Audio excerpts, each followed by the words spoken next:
Good morning, everyone. Today I'll be talking about the clinical applicability of IZC in orthodontics, and it is a review article. So, what does IZC mean here? It is intrazygomatic crest.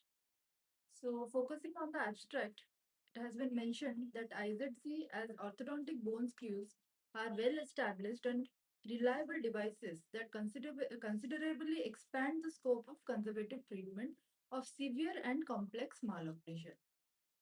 Despite a few documentation, some orthodontists have incorporated these devices into routine clinical practice.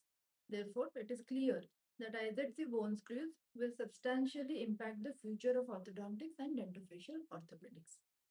So, introducing about this a little, I'd like to say that anchorage control is the most important factor uh, we need. So, to prevent the anchorage loss, we need to resist the unwanted tooth movement.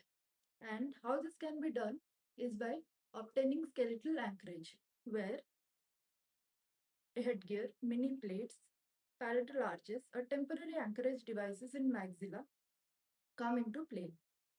And the main disadvantages of interradicular TAD is the root damage, which has been overcome by the intrazygomatic crest implants. So this is all about the intrazygomatic crest implants as an introduction. Was- So can you tell me more about the anatomy? No, you tell. Can you tell me more about the anatomy of this? Yeah, sure. The maximum time limit must be this much. No, no, no. There are the anatomy is there. Should be speaking about the anatomy. Okay. IZC, as known as infrazygomatic crest, is the stable site at the zygomatic process of maxilla, and therefore it is the most preferred site for the placement of extraalveolar microimplants. It extends 2 centimeters or more to the zygomaticomaxillary suture, superiorly running lateral to the roots of first and second maxillary molars. Clinically, this ridge is palpable along the curvature between the alveolar and zygomatic process of maxilla. However, it varies among young and old individuals, and it was found that the crest of cortical bone is located between maxillary second premolar and first molar in young subjects and above the maxillary first molar in adults. Can it be demonstrated by any such a rough demo?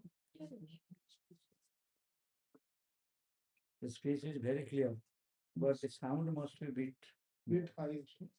Okay, fine. So can you just show it from voice the ticket. you can use the pen also for this. Yeah, if you pen.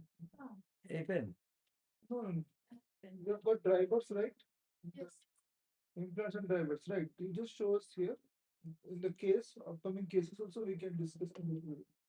Okay. So it is like you can see here.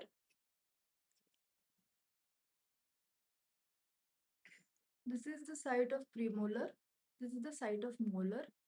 And then But I can see the premolar molar. You should say there are no teeth and you have to imagine this. the site of the premolar and molar, and there are no teeth. And with the UNC 15 Pro, you measure 10 to 13 millimeter and just go above and palpate. There will be a flat space where the zygomatic crest is present. This is the zygoma and this is the crest. So this is the place where the infrazygomatic crest implants are placed for skeletal anchorage. Can you show accurately which is the place?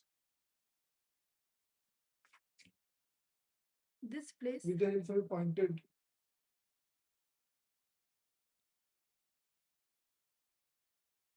this place can be accurately marked for the placement of IZC implants. So can you educate the audience regarding the medial surface of it or the inner surface of it? What lies behind the zygomatic crest? Or an anatomical barrier or anatomical region can be taken into consideration. Yes, you should always take the maxillary sinus into consideration, as while placing the micro implants, it might pass through the maxillary sinus. Do it while talking, do it. It might pass through the maxillary sinus. Of course, 2 to 3 mm into the sinus is not an issue, but should always keep in mind that the sinus should not be punctured. So what else? What can be the thickness of the bone? How it? What else? What about thickness of the bone? How it can be palpated? It's all told. Like how to insert the implants? Anything with the pen, you can show or an instrument. Yes. First, with the implant driver, load the implant. In the region of, assuming there is a first molar and second molar present,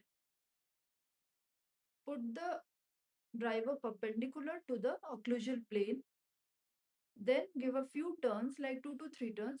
Again, take it out, not completely, but a little. Then incline it towards the tooth.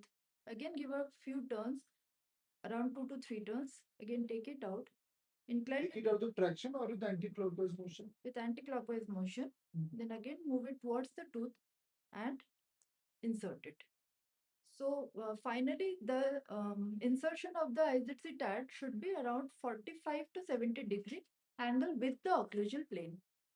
What if it is not taken, derotated or taken out? What can happen here, doctor? There is a chance that your TADs might get fractured during the insertion, because there will be unwanted force during the application of the insertion of the TADs. Are there certain region of TADs that need to be considered during for the prevention of the fracture of the TADs, the tip, the mid shaft, or the portion with tip?